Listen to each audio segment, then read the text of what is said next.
Olá, igreja. Olá a todos. Com muita alegria que a gente está aqui novamente com vocês. Hoje nós vamos falar sobre como admitir os próprios erros, nos ombros do irmão Luciano Subirá. Eu creio que não é uma tarefa nada fácil para qualquer pessoa admitir os próprios erros. É muito mais fácil, talvez, acusar os erros de outras pessoas. Mas os próprios erros é uma tarefa muito difícil, tem que ser muito bem trabalhado isso.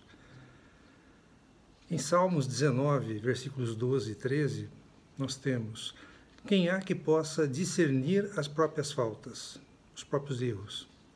Absolve-me das que me são ocultas. Também da soberba guarda do teu servo, que ela não me domine. Então serei irrepreensível e ficarei livre de grande transgressão. Então, quem há que possa discernir as próprias faltas, os próprios erros? Principalmente o orgulho. Então, que o Senhor nos livre dessa situação e nos mostre, através dessa mensagem, como fazer isso. Há uma comparação muito interessante, popularmente, para o orgulho. Dizem que o orgulho é como o mau hálito. Quem tem não percebe, mas quem está em volta, sim. Uma pessoa que tem mau hálito, muitas vezes ela não sabe, não percebe que tem. Uma pessoa orgulhosa é a mesma coisa. Mas as pessoas que convivem com ela percebem de imediato. E com os erros não é muito diferente. Há uma dificuldade muito grande em enxergarmos os nossos próprios erros. Por outro lado, muitos de nós anseiam em ser mudados, em que essa situação mude.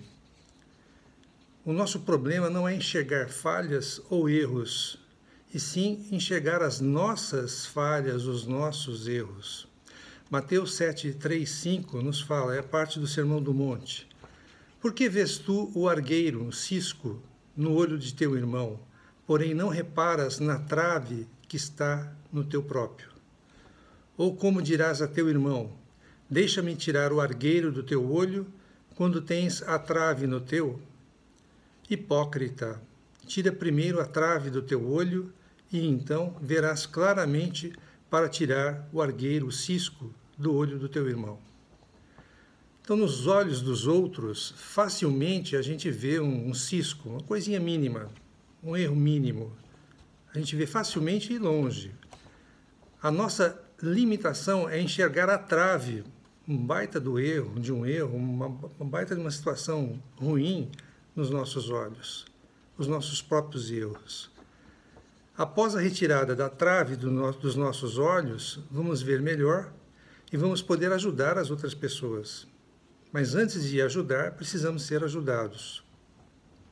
Segundo Samuel 12, tem uma situação onde Natã, o profeta, ele vai repreender a Davi. Então o Senhor enviou Natã até Davi. E Natã começa dizendo que havia numa cidade dois homens, um rico e outro pobre.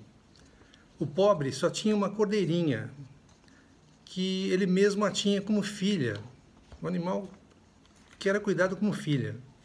Ao chegar um viajante, o rico não quis tomar do que era dele para alimentar esse viajante, mas preparou a cordeirinha do pobre.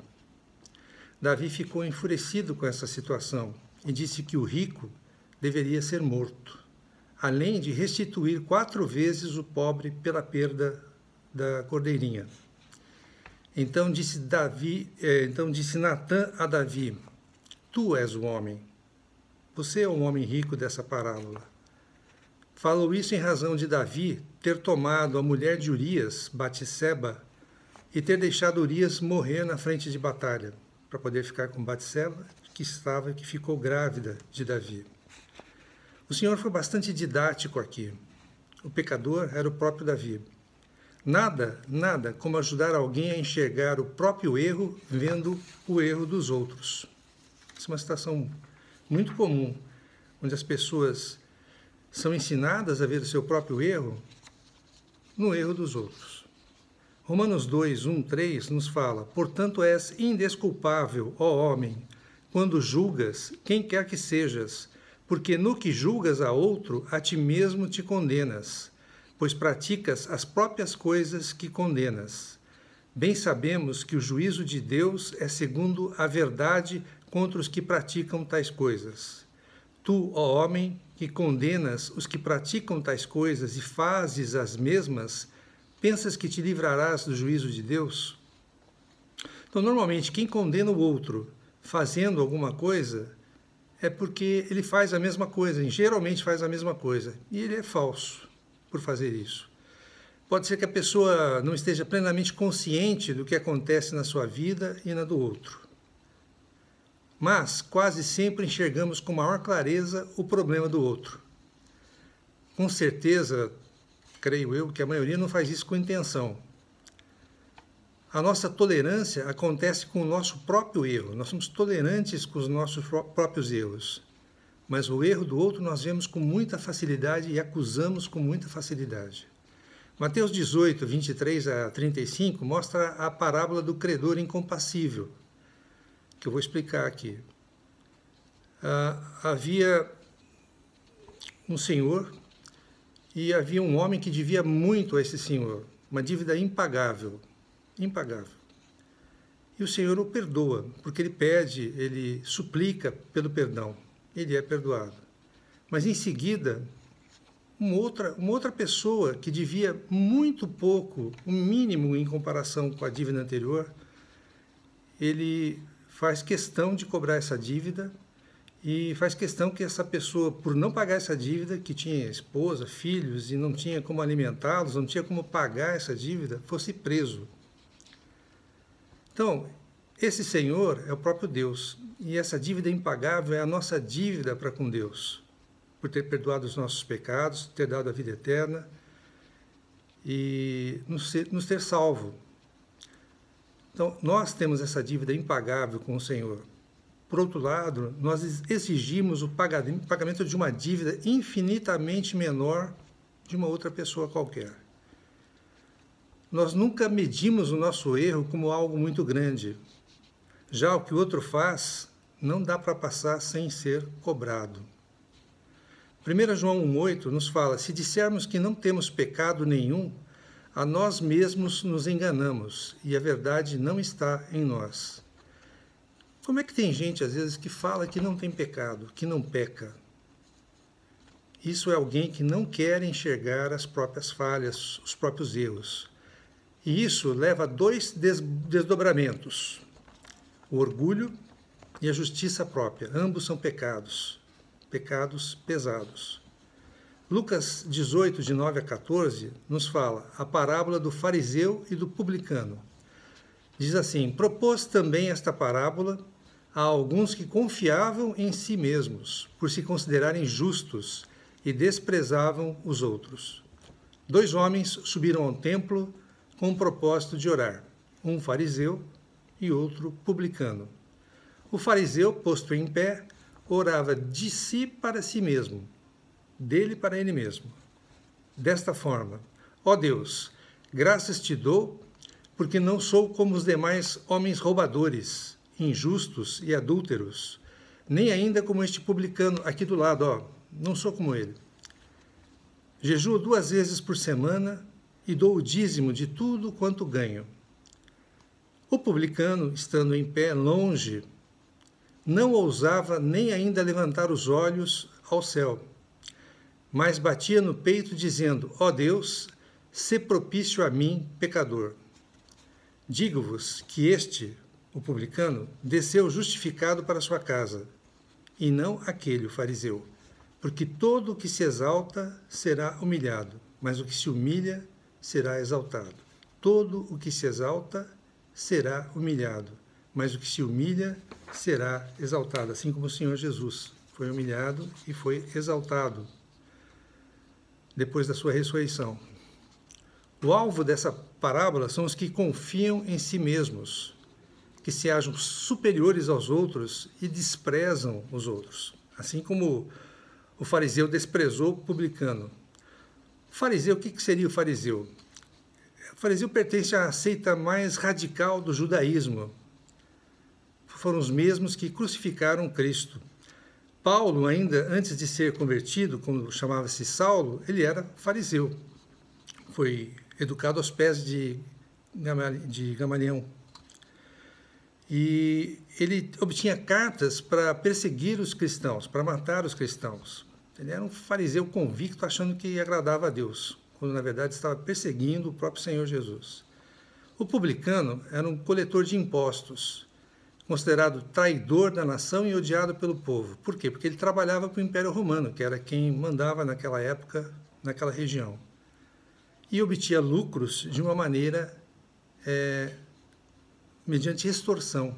Então ele arrecadava impostos para o Império Romano e para ele também. Na época, o padrão das piores pessoas eram os publicanos e as prostitutas. O fariseu orava de si para si mesmo e não para Deus. Vocês já foram, ou já viram, ou já praticaram isso de orar e não orar para Deus, orar para você mesmo?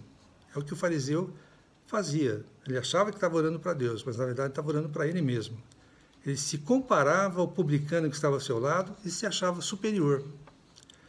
Já o publicano pedia: "Sê propício a mim, pecador. Tem misericórdia de mim, Senhor." O fariseu tinha como principal característica o orgulho e fazia questão de humilhar o publicano. O publicano foi justificado, foi perdoado, e o fariseu não. Isaías 64:6 nos diz: "Mas todos nós somos como o imundo, e todas as nossas justiças como trapo da imundícia. Todos nós murchamos como a folha, e as nossas iniquidades como um vento nos arrebatam." O que seria esse trapo de imundícia? Na época havia muitos leprosos, talvez considerada a pior doença na época, uma doença que poderia ser pega, né, por outras pessoas. Não é bem assim, né? Hoje as pessoas têm que ter uma certa predisposição para ter a lepra. E essas pessoas leprosas, elas eram discriminadas, deixadas em lugares distantes, cavernas, e com muitas feridas. Muitas vezes perdiam parte do corpo.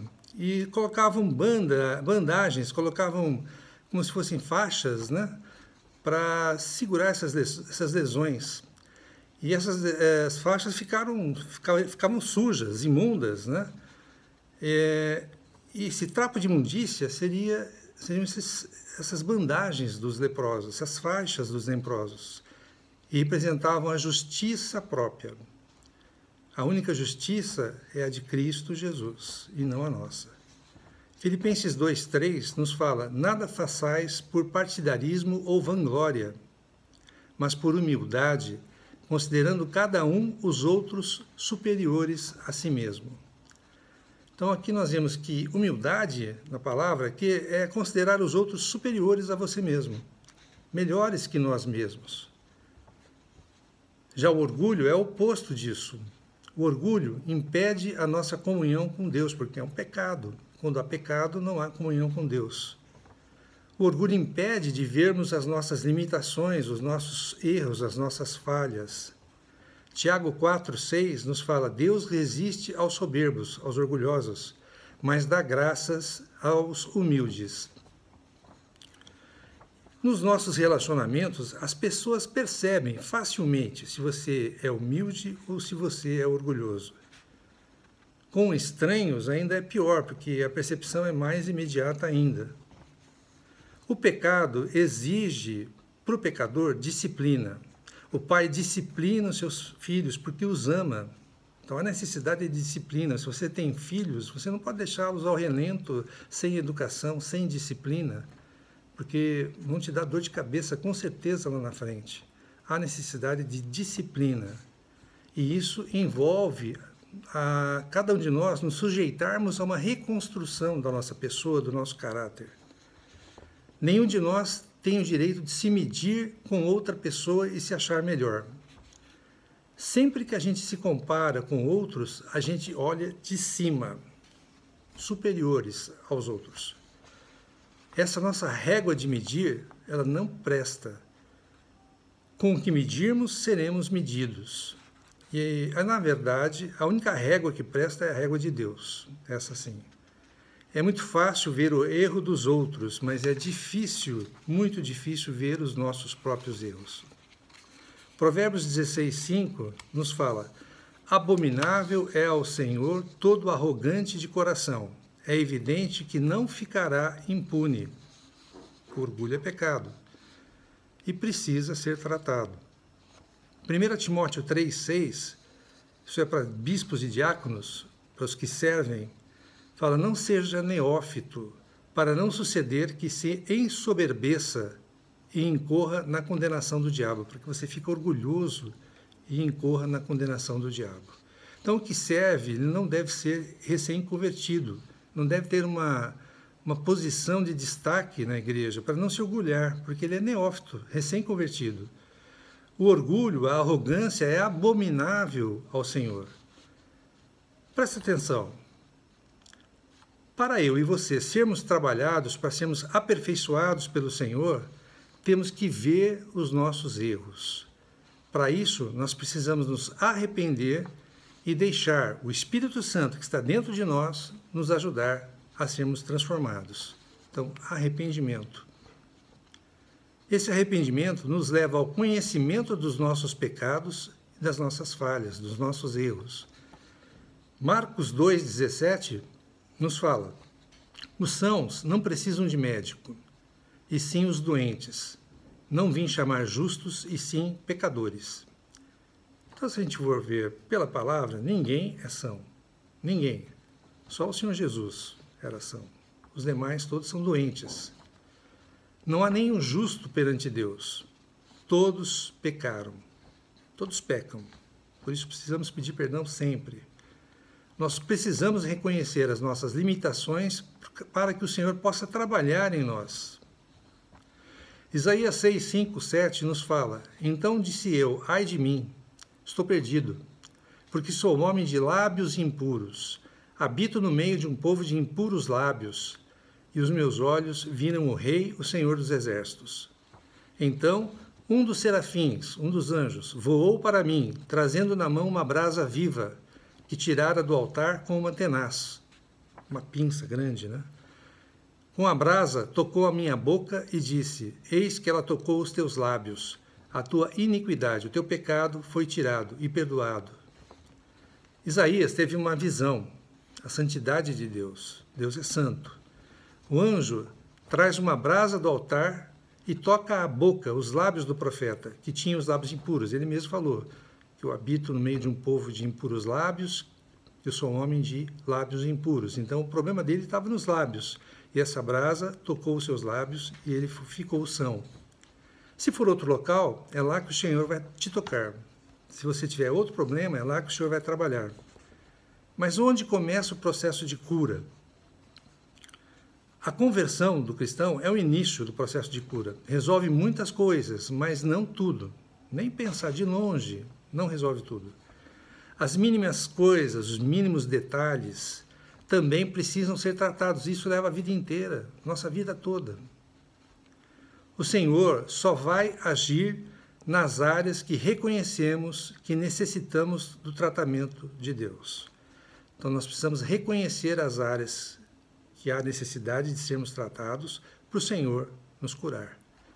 O Senhor não arromba portas. O Senhor faz o que nós também permitimos. O Espírito Santo age sob a nossa permissão.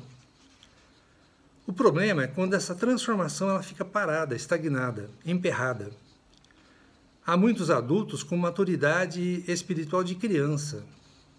Eles não evoluem, não crescem. Para a nossa ajuda, não devemos usar somente a nossa lente, os nossos olhos. Devemos ter um relacionamento com a palavra de Deus, isso é diário. Ler a palavra de Deus diariamente.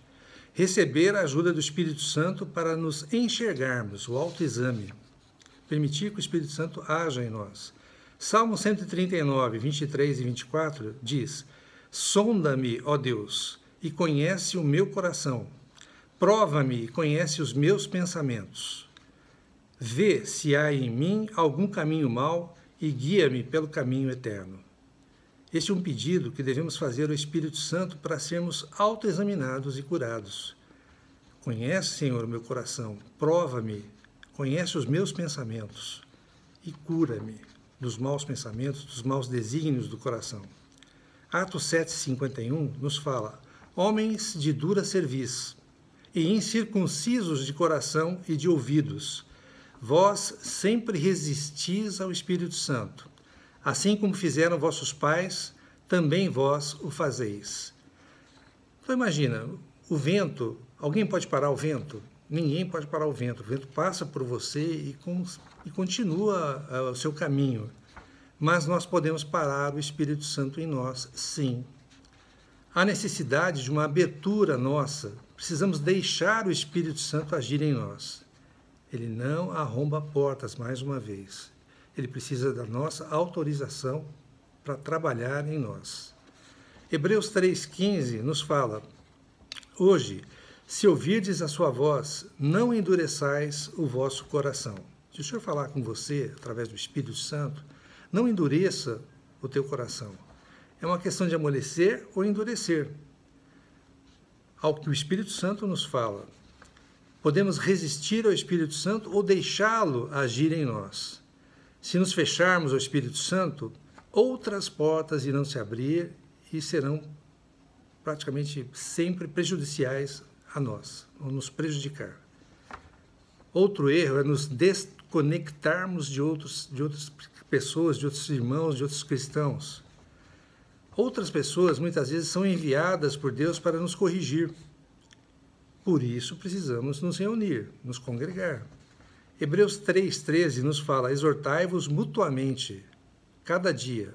Falem um para o outro mutuamente cada dia, durante o tempo que se chama hoje, a fim de que nenhum de vós seja endurecido pelo engano do pecado. Então, na nossa caminhada, a gente muitas vezes pode começar bem e terminar mal. Não endureça o seu coração. Cuidado em ser solitário no meio de muita gente, no meio da multidão. Isso existe. A pessoa solitária, mesmo cercada de muitas pessoas.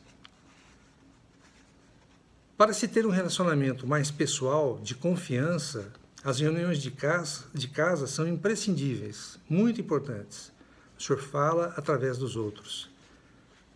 Exemplo, Pedro foi repreendido por Paulo. Paulo era inferior na hierarquia a Pedro, mas Paulo repreende Pedro. Em que situação? Gálatas 2,11. Quando, porém, Cefas, que é Pedro, veio a Antioquia, resisti-lhe face a face, porque se tornara repreensível. O que aconteceu? Pedro comia com os gentios, ele se dava bem com os gentios, mas quando vieram outros judeus, ele se afastou dos gentios. Então, os olhos de Paulo, foram importantes nessa situação para repreender Pedro e mostrar para ele que ele estava errado. E muitas vezes isso acontece conosco. Outros olhos nos mostram os nossos erros, como estamos agindo, e nos ajuda a sermos corrigidos.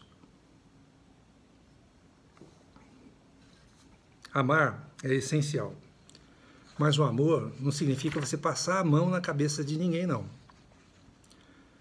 O pai ama e disciplina. Quem se importa com o outro, quem ama realmente o outro, confronta, corrige e compartilha. Mas é preciso falar do jeito certo na hora certa. Isso é difícil. Precisamos nos ajudar. Retirar a nossa trave, a trave do nosso olho, para ajudar o cisco do outro.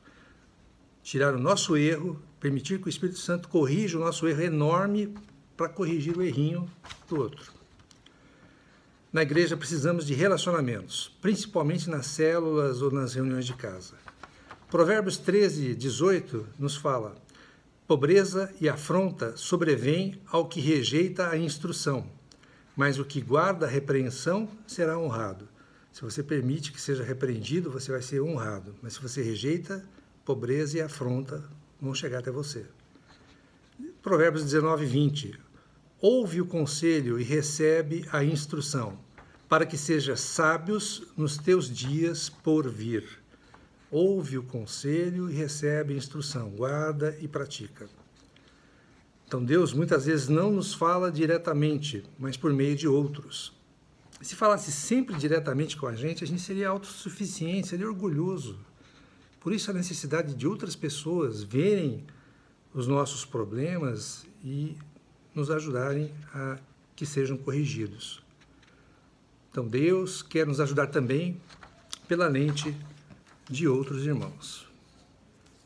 Espero que tenham gostado. Eu teria alguns recados para passar. O primeiro é que se você ainda não se inscreveu no canal, aqui embaixo no vídeo está escrito inscrever-se.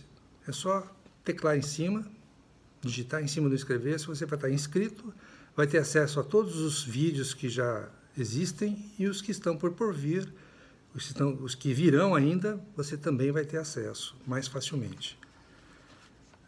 Há pessoas que não têm muita facilidade, né, em fazer uso do celular ou de algumas redes, né, de alguns aplicativos, então por isso que eu vou comentar aqui algumas outras opções. A opção do Facebook.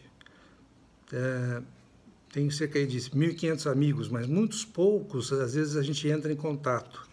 E muitos poucos ainda, menos ainda, talvez deixam lá um like ou algum comentário sobre os vídeos. Se você não é meu amigo, é só pedir a amizade. Você procura no Facebook, ou mesmo no YouTube, na lupinha do YouTube, né? Por Carlos Alberto Morcelli Diniz. Morcelli com S, 2 L's e Diniz com Z. Aí você ou me acha no YouTube, ou então no Facebook, solicita amizade, coloca lá na mensagem que existe quando você vai solicitar a amizade para alguém, você coloca, olha, eu gostaria de ver os seus vídeos. Tudo bem, vai ser meu amigo e vai receber os vídeos quando estiverem disponíveis. Mas no YouTube você tem todos os que já foram enviados, né, mais facilmente. Eu enviei por WhatsApp para os meus contatos muitas semanas aí. Mas eu acho assim que tudo bem para a pessoa ver, conhecer, mas chega um certo ponto que eu acho que até um pouco uma intrusão, né, na pessoa, porque eu não sei se ela quer receber ou se não quer receber. Eu não conheço a maioria das pessoas que estão inscritas no meu canal do YouTube, sei de algumas. Então, ainda vou mandar essa mensagem por WhatsApp, para os meus contatos. Eu gostaria de uma resposta sua. Se você, olha, não quero receber mais, então você coloca, por favor, não quero mais receber esses vídeos. Beleza, não tem problema nenhum, sem problema nenhum mesmo, tá? Olha, quero continuar a receber pelo WhatsApp, porque é mais prático para mim. Eu vou continuar mandando. Se não houver manifestação, aí eu não envio. Nós começamos esse final de semana que passou, nós começamos a estudar o livro de Apocalipse. Estudamos o livro de Apocalipse há vários anos atrás, durou um ano o estudo. Estudo bastante aprofundado. Apocalipse significa a revelação de Jesus Cristo. Não é uma coisa para ter medo, para se evitar, mas é a consumação final e máxima de toda a palavra, né? Onde nós vamos conhecer Jesus Cristo de outro aspecto, um aspecto vencedor e também um aspecto de justiça do Senhor. Mas as mensagens que eu liberar na ICEL, na Igreja Cristã em Londrina, eu vou tentar colocar aqui no meu canal. Mas a sequência do estudo você vai achar no canal da ICEL, Igreja Cristã em Londrina. Você digita lá ICEL, I-C-E-L, Igreja Cristã em Londrina, e você se inscreve e vai ter acesso a todos os vídeos, o estudo completo do livro de Apocalipse, que eu acho muito interessante. Eu já citei numa das mensagens que eu fui ganho pelo Senhor no capítulo 2 de Apocalipse. E gosto muito do livro, do estudo do livro. Há muita revelação, muita coisa que a gente não consegue ver nos outros livros da Bíblia. Bom, seriam esses os recados que eu teria para dar. Que o Senhor nos abençoe ricamente nesta semana e que Ele possa trabalhar em cada um de nós os nossos próprios erros, que a gente reconheça os próprios erros, que nós possamos pedir perdão por eles, ter arrependimento deles para sermos trabalhados pelo Espírito Santo. Amém.